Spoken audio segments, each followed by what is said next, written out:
ಪಕ್ಷಿ ಪ್ರಪಂಚದ ಅರಿವು.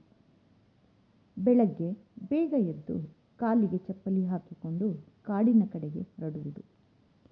ಅಲ್ಲಿರುವ ಪಕ್ಷಿಗಳ ವೀಕ್ಷಣೆ ಮಾಡುವುದು. ಇದರಿಂದ ಹೊಟ್ಟೆ ತುಂಬುತ್ತದೆಯೇ? ಇಲ್ಲ, ಮನಸ್ಸಿನ ಹೊಟ್ಟೆ ತುಂಬುತ್ತದೆ. ಇದಕ್ಕೇನು ಕಾಸು ಕೊಡಬೇಕಿಲ್ಲ.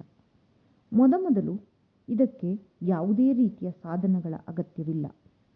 ಪಕ್ಷಿ ವೀಕ್ಷಣೆ ಎಂದರೆ ಪಕ್ಷಿಗಳನ್ನು ನೋಡಿ ಆನಂದಿಸುವುದು, ಇಲ್ಲವೇ ಅದರ ಬಣ್ಣ, ಆಹಾರ ಪದ್ಧತಿ ಹೀಗೆ ನೋಡುತ್ತಾ ಹೋಗುವುದು.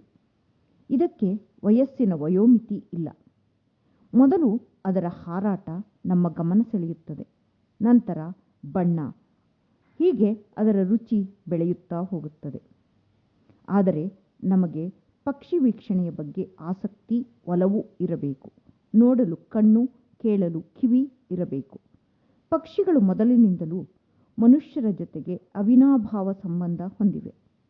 ಉದಾಹರಣೆ, ಗೀಜುಗನಗೂಡು ಮತ್ತು ಇತ್ತೀಚೆಗೆ ನಮ್ಮಿಂದ ಕಣ್ಮರೆಯಾಗುತ್ತಿರುವ ಗುಬ್ಬಚ್ಚಿ. ಹೀಗೆ ಭಾರತದಲ್ಲಿ 1300ಕ್ಕೂ ಹೆಚ್ಚು ಪ್ರಭೇದಗಳಿವೆ.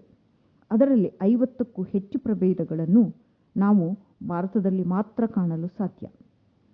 The book of Indian birds ಎಂಬಂತಹ ಪುಸ್ತಕವನ್ನು ಬರೆದಿರುವ ಸಲೀಂ ಅಲಿಯವರನ್ನು ಪಕ್ಷಿಗಳ ಪಿತಾಮಹ ಎಂದು ಕರೆಯುತ್ತೇವೆ. ಇವರಿಂದಲೇ ನಮ್ಮ ದೇಶದಲ್ಲಿ ಪಕ್ಷಿಗಳ ವೀಕ್ಷಣೆ ಪ್ರಾರಂಭವಾಯಿತು.